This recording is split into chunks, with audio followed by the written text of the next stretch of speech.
하나님 말씀 같이 보겠습니다. 시편 139편 말씀입니다.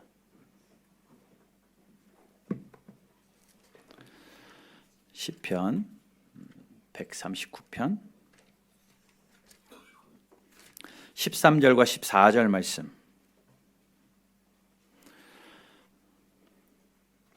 시편 139편 13절과 14절 말씀 우리 같이 한 목소리로 봉독하겠습니다.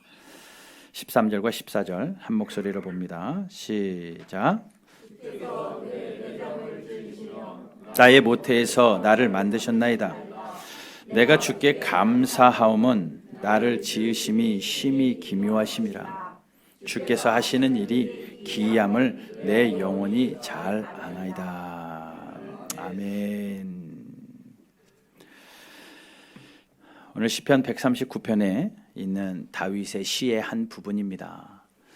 이 말씀을 가지고 우리가 또 예수님과 나라는 제목으로 좀 한번 잠시 생각해 보려고 그래요.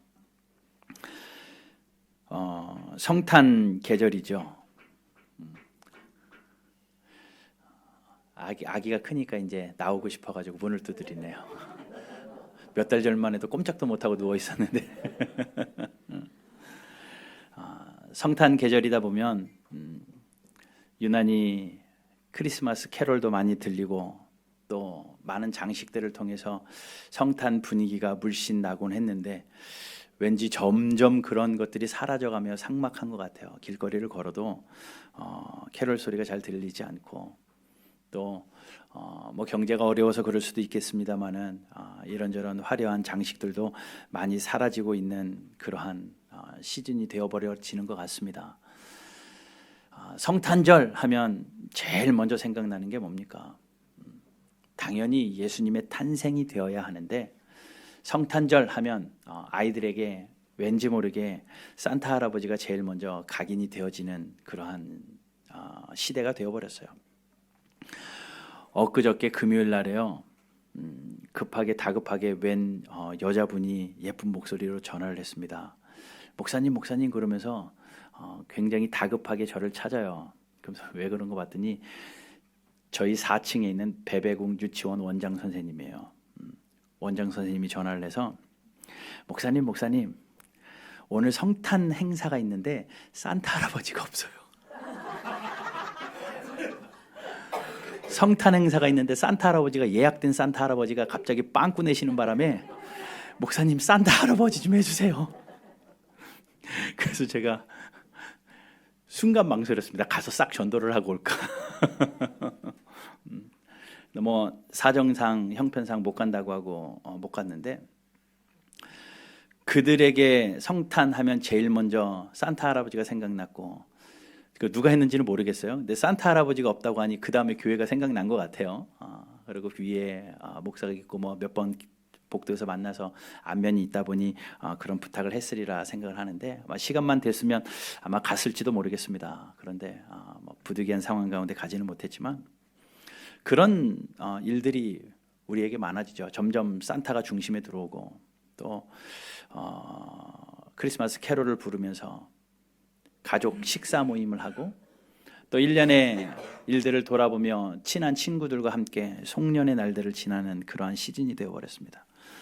그런 것들 기쁜 것으로 기쁜 것도 충분히 기뻐야겠지만 이 성탄의 시즌에는 예수님 한 분으로 기뻤으면 좋겠어요.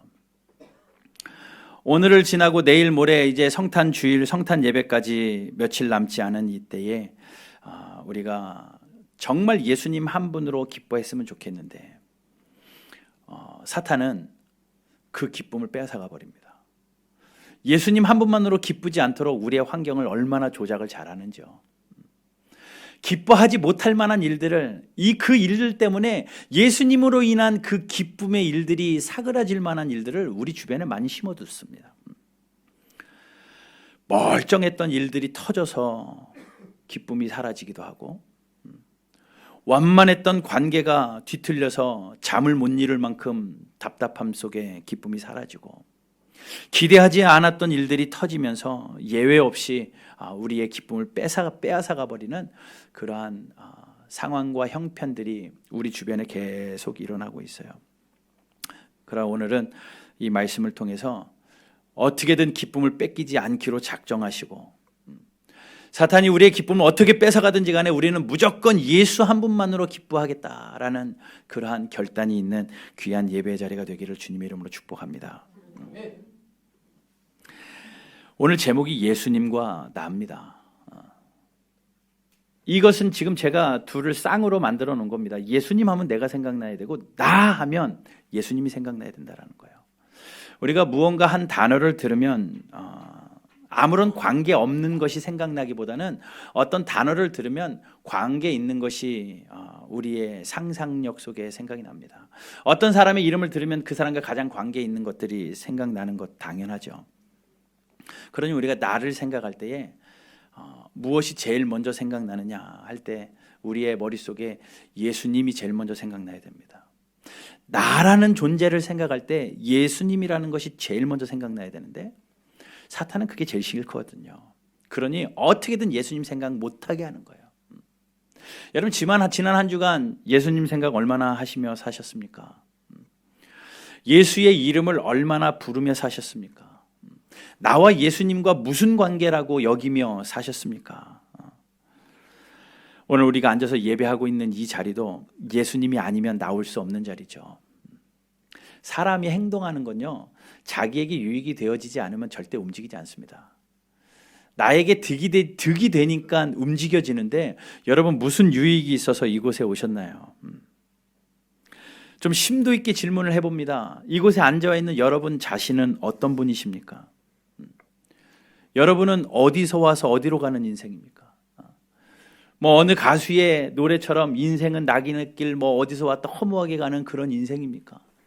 어디서 와서 어디서 출발해서 어디로 가는 인생입니까?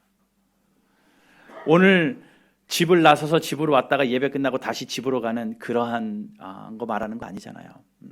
우리의 인생이 어떻게 출발되었고 어떻게 끝나고 어디로 가는지, 그 질문들은 우리만이 하는 것이 아니라 많은 사람들이 했습니다.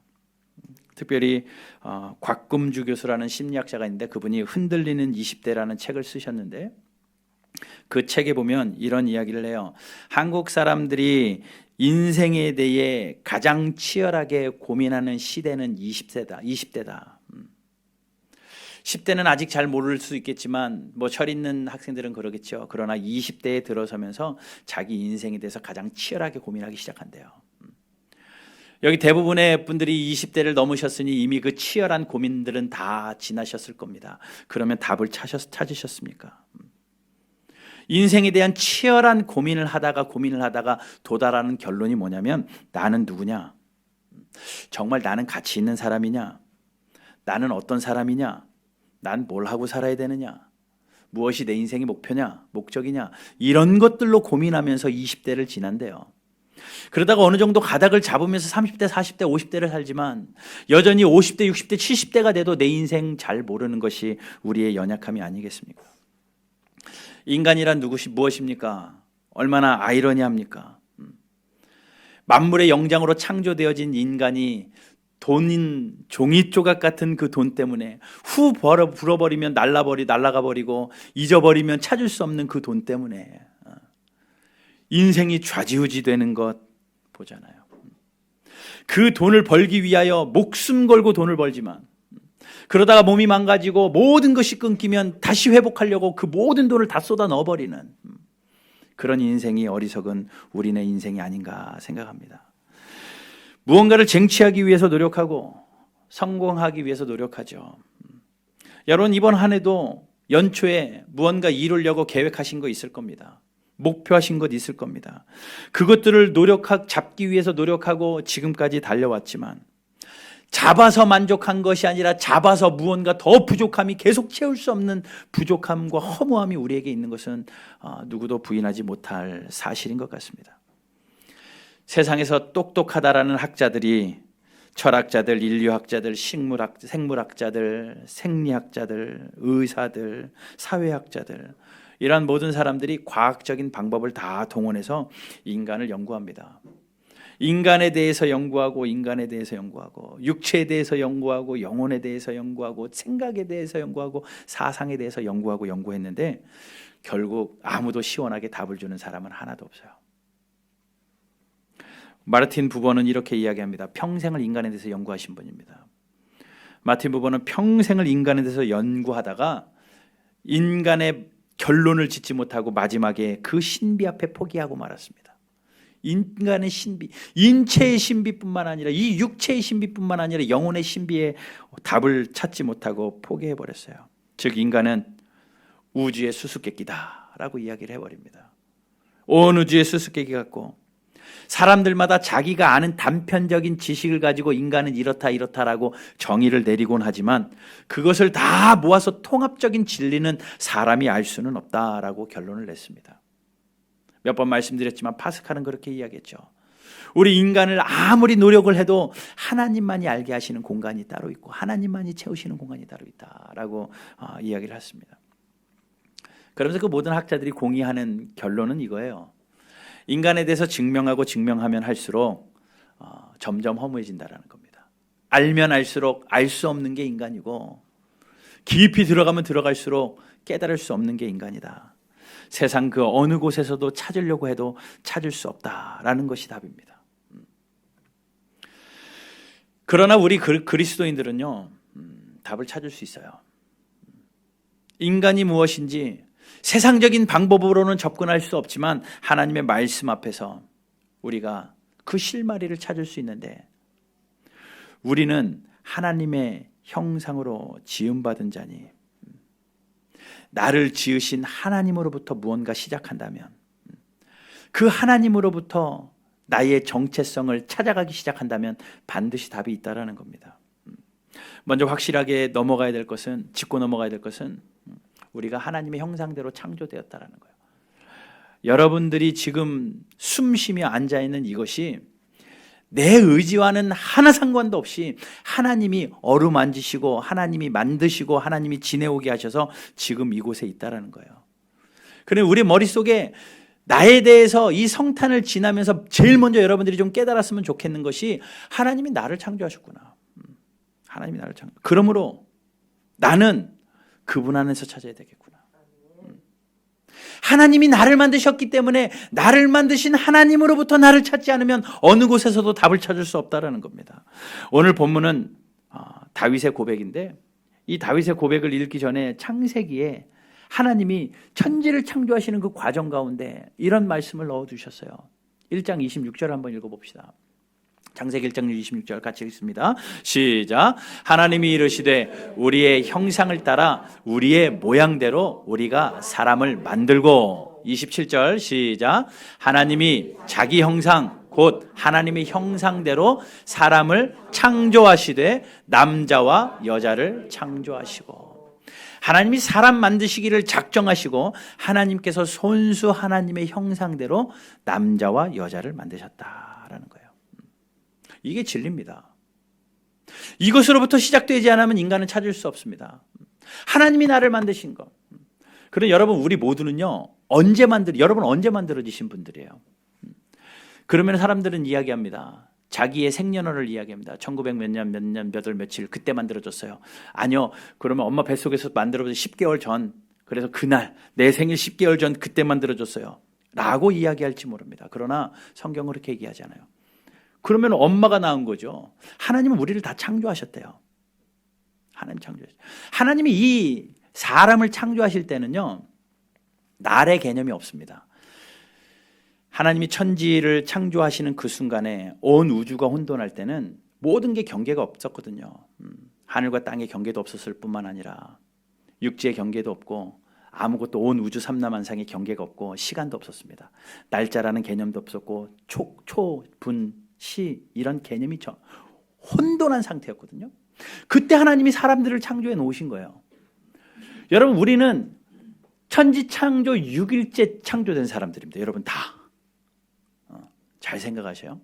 천지 창조하시던 먼 하나님께서 천지를 창조하시던 6일째 되던 날 우리는 다 창조된 사람들인데 그 이후에 하나님께서 시간을 정하시고 모든 것을 정해 놓으시고 각 사람마다 그 여러분들의 생년월일에 맞게 나타나진 바 된 거예요. 그때 창조된 게 아닙니다. 1960몇 년도에 창조된 게 아니라 우리는 하나님이 천지 창조하실 때 이미 만들어 놓은 바 된 사람들이에요.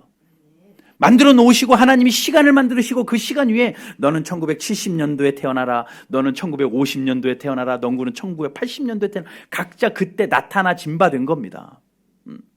그래 여러분 여기 앉아 계신 여러분 모두는요 하나님이 그때 천지 창조할 때 이미 창조된 사람들이에요.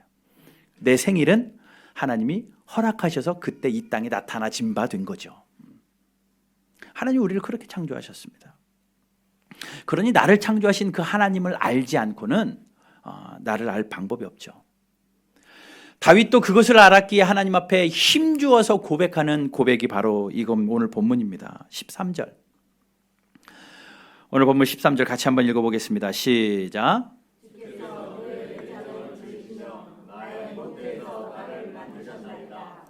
또 14절 보면 내가 주께 감사함은 나를 지으심이 심히 기묘하심이라. 하나님이 나를 만드신 것이 너무 놀랍고 너무 기묘하셔서 하나님이 나를 내장을 만드시고 나의 모든 것을 모태에서부터 만드신 그것을 기억하니 감사밖에 나오지 않더라라는 겁니다. 주님께서 내 내장을 지으셨다. 내 모태에서부터 나를 만드셨다. 나를 만드시고 나를 지으심이 신묘막측하다. 이 기이함이 내 영혼이 알고 있다라고 다윗은 고백합니다. 여러분에게 동일하게 한번 질문해 보겠습니다. 이런 고백 여러분에게 있으십니까? 그 고백 여러분에게 있으십니까? 불과 몇 년 전만 해도 이 정도는 아니었지만 10년, 20년 전에 비해서 얼마나 세상이 빠르게 많은 발전들이 일어납니까? 그때는 꿈도 못 꾸던 일들이 우리 손안에서 일어나고 핸드폰 안에 마치 세계가 들어와 있는 것처럼 전국의 소식뿐만 아니라 전 세계 소식을 한눈에 보기도 하고 마치 컴퓨터를 들고 다니는 것처럼 그때그때마다 검색 하나면 모든 것을 다 알 수 있는 그러한 시대 얼마나 빠르게 발전됩니까? 10년 전에 상상이나 했겠습니까? 신비로운 일들이 많죠. 사람이 만들어내는 일들이 신비로운 일들이 많습니다. 자동차를 만드는데요. 자동차에 들어가는 부품이 13,000개 정도 된대요. 약 13,000개의 부품들이 조합이 돼서 자동차를 만들어서 자동차가 움직이게 된답니다. 보잉 747 비행기를 만드는 데는 약 300만 개의 부품이 필요하답니다. 그럼 자동차와 비교할 수 없을 만큼의 많은 부품, 약 300만 개의 부품이 조합이 돼야 그 부품 하나만 빠져도 비행기 안 날아가요. 300만 개의 부품이 조합이 돼서 비행기가 움직인답니다. 우주를 왕복하는 우주 항공기는 500만 개의 부속품이 필요하대요. 500만 개. 500만 개를 어떻게 세겠습니까? 그런데요. 500만 개 그 항공기에 들어가는 500만 개의 부품도 우리가 이해할 수 없고 그렇게 위대한데 우리 몸은요. 여러분 이 작은 몸 하나는 100조 개의 세포 조직이 있습니다. 우리 몸에. 세포가 한두 개도 아니고 조를 넘어서 100조 개. 100조 개의 세포 조직이 있고 그 중에 적혈구는 25개고 25조 개고 250억 개의 백혈구가 있고 우리 몸 안에. 우리의 심장은 1분에 4.7리터의 피를 퍼냅니다.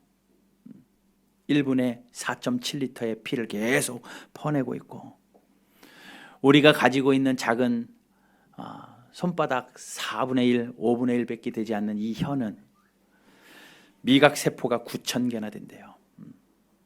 맛을 알 수 있는 미각세포가 9,000개나 된답니다. 얼마나 신묘막측합니까? 또 우리 눈은 어때요?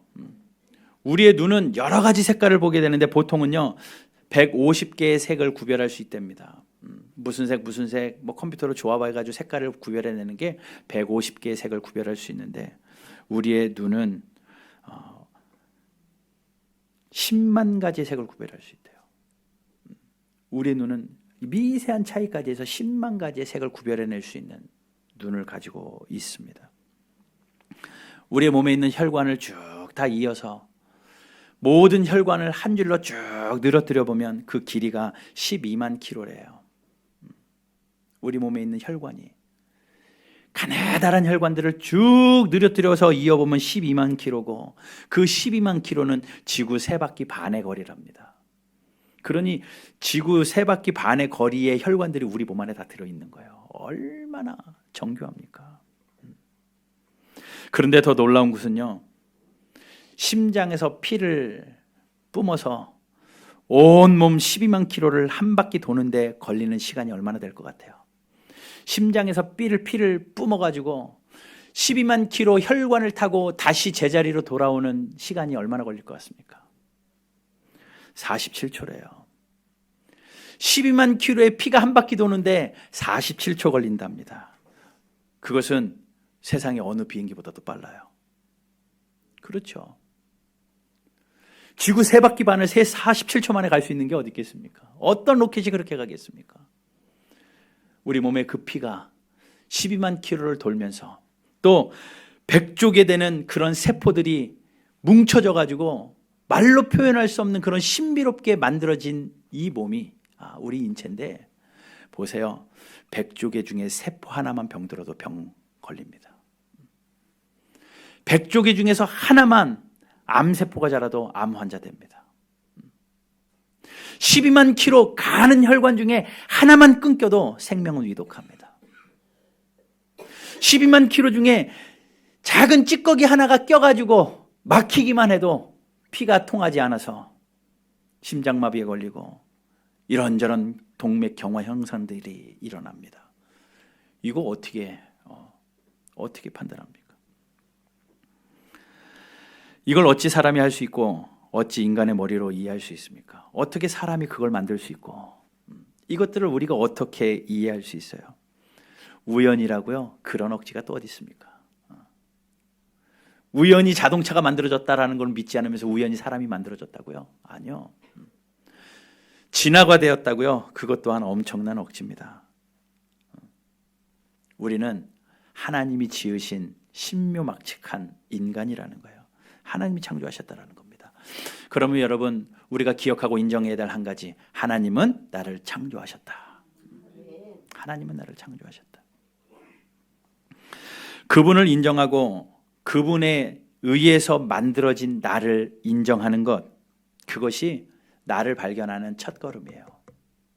나를 알아가는 첫걸음이라는 겁니다. 그런데 여러분, 창조주이신 하나님을 믿고 그분의 살아계심을 확신하면서도요, 그 확신이 들면 들수록 희미해지는 것이 한 가지가 있는데, 그게 뭐냐면 절망이라는 겁니다. 하나님이 나를 지으셨다라는 확신이 강해지면 강해질수록 우리에게서 절망은 사라져요. 반대로 하나님이 나를 지으셨다라는 것이 희미해지면 희미해질수록 뭐가 살아나냐면 절망이라는 게 커집니다. 왜요? 하나님이 나를 창조하셨기 때문에 하나님이 나를 붙드시고 계시니 내 주변에 일어나는 것들은 하나님이 치우시면 끝나는 일이거든요. 내 몸 안에서 일어나는 일들 하나님이 붙들어 주시면 끝나는 일이기에 하나님을 향한 확신이 강하면 강할수록 우리에게 있는 절망들은 사라지지만, 하나님의 그 확신이 희미해지면 희미할수록 사탄은 신나서 우리에게 낙심과 절망을 계속 부어 넣어줍니다.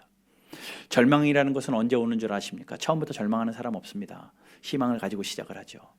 그러나 하다 보면 안 되는 일 하나 만나고 못할 것 같은 일 하나 만날 때, 점점 무언가 버거울 때 절망이 옵니다. 길이 없다고 느껴질 때 절망이 오고 길이 막히니 절망이 됩니다. 그러나 길이 없어도 사막에 길을 내시는 하나님이 나를 지으셨다는 것을 믿고, 하나님이 나를 창조하셨다는 것, 하나님이 시간을 만드시고 우리의 온 우주 만물을 만드시고 나를 만드셨다는 그 사실을 인정하는 그 순간부터 우리는 하나님은 못하실 일 전혀 없기에 크신 하나님께서 우리를 절망에서 소망으로 옮기시는 하나님이라는 것을 믿게 된다는 거예요. 몇 해 전에 교회를 섬길 때에 교회에 관리 프로그램이 있었습니다. 어떤 성도님이 프로그램인데 그분이 많은 시간을 투자해서 그 프로그램을 그 교회에 맞게 최적화해서 프로그램을 만들어 놓은 거예요. 교회 운영할 수 있는 프로그램, 이런저런 재정도 그렇고 뭐 관리, 교인 관리, 뭐 이런 모든 부분들을 프로그램을 잘 만들어 놨습니다. 그러니 세상에 하나밖에 없는 프로그램입니다. 그 교회만 쓸 수 있는. 근데 그분이 더 좋은 회사로 스카웃 되어지면서 다른 곳으로 멀리 이사 가게 되면서 교회를 떠나게 됐어요. 그래서 그 프로그램을 만지면서 제가 이렇게 뭐 이것저것 하는데 어느 순간부터 뭐 데이터가 잘 작동이 안 돼요. 그리고 뭔가 좀 엉켜 있는 것 같습니다. 그래서 그분 못지않은 전문가가 있었습니다. 그분에게 가서 물어봤죠. 이런 현상이 일어나는데 좀 도와주십시오. 그분이 몇 번 만집니다. 그러면서 이런 이야기를 합니다. 제가 고칠 수는 있습니다. 그러나 굉장히 오랜 시간이 필요합니다. 다 검사를 해보고 조사를 해보고 연산을 보고 해가지니까 오래 걸립니다. 제일 빠른 방법은, 제일 쉬운 방법은 만든 분들한테 물어보시면 됩니다. 만든 사람한테 물어봅니다. 여러분, 우리에게 여러 가지 문제가 있어요. 그 문제를 해결하기 위해서 전문가 찾아갑니다. 나에게 도움이 될 만한 사람 찾아가고 분명히 이 상황을 해결할 수 있는 사람들 주변에서 찾아갑니다. 그 사람들의 도움을 통해서 해결될 수 있어요. 시간은 걸리지만. 그리고 투자되어지는 만큼 유익도 볼 수 있습니다. 그러나 가장 빠른 방법, 가장 정확한 방법은 만든 사람한테 찾아가면 되는 거예요. 만든 사람한테 찾아가. 여러분, 하나님이 우리를 만드셨다라는 그 고백이 있다면, 아까 하나님이 나를 만드신 거 믿습니까? 아멘 하셨잖아요. 그 아멘의 고백이 내 중심에 나오는 진짜 고백이라면 절망할 필요 없다라는 겁니다. 왜요? 그분한테 가면 그분은 다 답이 있거든요. 세상에 답이 없다고 하는 그 모든 것도 그분 안에는 모든 해답이 있기 때문에 예수님 안에, 하나님 안에 그 답이 있는 줄 알고 하나님 앞에 나아가는 저와 여러분들 되시기를 주님의 이름으로 축복합니다. 여러분, 우리는 우연히 세상에 던져진 존재들도 아니에요. 우연히 생겨진 진화된 동물들도 아닙니다. 생명이 유한하기는 하지만, 육체의 생명이 유한하기는 하지만 의미 있는 인격체입니다. 하나님이 계획하시고 창조하시고 기쁨으로 만드신 사랑덩어리가 우리예요. 하나님이 정성을 다하여 만들어 놓은 사랑덩어리들이 저와 여러분들입니다. 여러분 옆에 계신 분이 그 정도 사랑스러운 분들이에요. 우리 옆에 있는 분에게 그렇게 인사합시다. 당신은 하나님의 사랑덩어리입니다.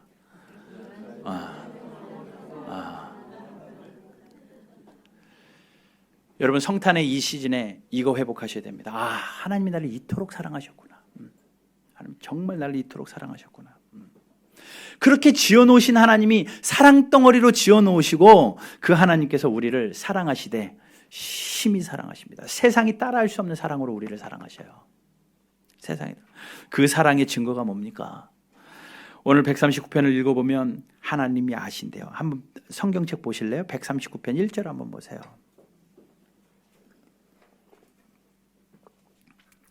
하나님이 우리를 사랑하신 증거가 1절에 여호와께서 나를 살펴보셨으므로 나를 아셨다. 우리를 살펴보고 계시고 우리를 알고 계시대요. 이것만 해도 사랑의 증거는 확신합니다. 오랜만에 찾아간 식당의 주인이 이름만 기억해줘도 기분이 좋아서 저분이 나를 이렇게 생각하는구나 라고 기분이 좋아지는데 하나님이 우리의 이름 석자를 정확하게 알고 계시대요. 그것뿐만입니까? 앉는 것, 일어서는 것, 우리의 생각까지도 알고 계시고, 그뿐만 아니죠. 내 모든 형편을 알고 계세요. 아픔은 아픈 대로, 어려움은 어려운 대로, 고민하면 고민하는 대로, 힘들면 힘든 대로 모든 형편을 알고 계시는 분이 하나님입니다. 그리고 어느 정도 아시냐? 우리의 머리털까지 세신바 되시고 우리의 심장과 폐부까지 감찰하고 계시고, 성경에 있는 그대로예요. 하나님이 이 정도로 우리를 아신다라는 것만으로 봤을 때 그만큼 사랑한다라는 거예요. 우리의 일거수일투족 세세한 것까지 다 알고 계신 하나님, 그러니 내 아픔 하나님이 아시잖아요. 괜찮다는 겁니다. 견디셔요. 내 고민 하나님이 아시잖아요. 더 이상 고민하지 마시고 고민을 하나님 앞에 내어 던지십시오. 하나님이 해결하십니다. 그 절대적인 시간은 필요한, 그 견디는 건 우리 몫이에요. 우리의 몫입니다. 그리고 하나님이 우리를 사랑하신 증거가 바로 예수님이에요. 우리를 사랑하신 증거가 하나님이 아시는 것뿐만 아니라, 하나님 아시는 거 내가 어떻게 알아요? 우리는 그렇게 이야기할 수 있지만 하나님이 그래 내가 너를 안다는 증거로 한 증표를 보여줄게 하고 보내주신 분이 예수님입니다. 내가 너 이만큼 사랑해 라고 보내주신 분이 바로 예수님. 하늘의 영광 다 버리고 나를 창조하신 하나님이 직접 그 창조자 주께서 창조된 인간을 사랑하기 위하여 직접 오셨어요. 성탄의 이 시즌에 우리가 나를 사랑하신 하나님의 마음을 기억하고 나를 구원하시기 위하여 이 땅에 오신 예수님을 기억해내는 것, 이것만큼 은혜로운 일이 어디 있겠습니까? 로마서 5장 8절에 그렇게 기록되어 있습니다. 같이 읽어보겠습니다. 시작. 죽으심으로 하나님께서 우리에 대한 자기 사랑을 확증하셨느니라. 내가 너 이렇게 사랑해, 내가 이렇게 사랑해 말로만 하지 않고 하나님이 확증하신 게 있는데 그것이 예수님을 보내주신다라는 거예요. 그러니 성탄의 시즌에는요, 하나님의 사랑이 확증돼야 돼요. 그냥 캐롤 때문에 기분 좋아지고 사람들 때문에 만남 때문에 기뻐하는 그러한 시즌이 아니라 하나님이 나를 이렇게 사랑하셔서 그 독생자 예수 그리스도를 이 땅에 보내셨구나. 예수님이 이 땅에 오신 것은요, 우리를 사랑하기 위해서 오신 겁니다. 다른 것 때문에 오신 것이 아니라 나 하나 사랑하기 위해서 오셨어요. 옆 사람이 아니라 나요, 나. 온 우주 만물에 나 하나밖에 없다. 그래도 예수님 오셨습니다. 여러분, 한 사람 사랑하기로 작정하시고 오셨고, 얼마나 사랑하느냐, 내가 대신 죽기 위하여, 살기 위하여 함께 살려고 오신 분이 아니라 대신 죽어서 살리시려고 오셨습니다. 이만한 사랑이라는 거예요. 이 정도 사랑받은 사람들이 우리라는 겁니다. 여러분, 이번 성탄절을 지나면서 그 사랑이 풍성하여지기를 주님의 이름으로 축복합니다. 남녀 간의 사랑이 아니요, 가족 간의 사랑이 아니요, 하나님과 나, 예수님과 나 사이에 그 사랑이 풍성해져서 그 사랑 안에서 은혜가 넘치는 귀한 성탄 시즌이 되기를 주님의 이름으로 축복합니다. 그러면 그 사랑의 증거인 예수님과 나는 어떠해야 되느냐? 예수님과 나는 어떠해야 되느냐? 뗄래야 뗄 수 없는 관계죠. 그 증거를 받은 사람은요, 우리는 그 사랑의 증표를 받은 사람들이잖아요. 그 증표를 받은 사람들은 두 가지를 해야 됩니다. 하나는 그 증거를 보내주신 분의 마음을 알아야 돼요. 내가 선물을 받았다면 선물 받은 사람은 먼저는 선물 준 사람의 마음을 이해하는 게 기본입니다. 하나님께서 증표로 나 너 이만큼 사랑해, 사랑의 증표로 예수님을 보내주셨는데 우리가 먼저 해야 될 것은 그 보내주신 아버지의 마음을 알아야 돼요. 이 정도로 사랑하니까, 이 정도로 사랑하니까 하나밖에 없는 독생자 예수님을 보내셨구나.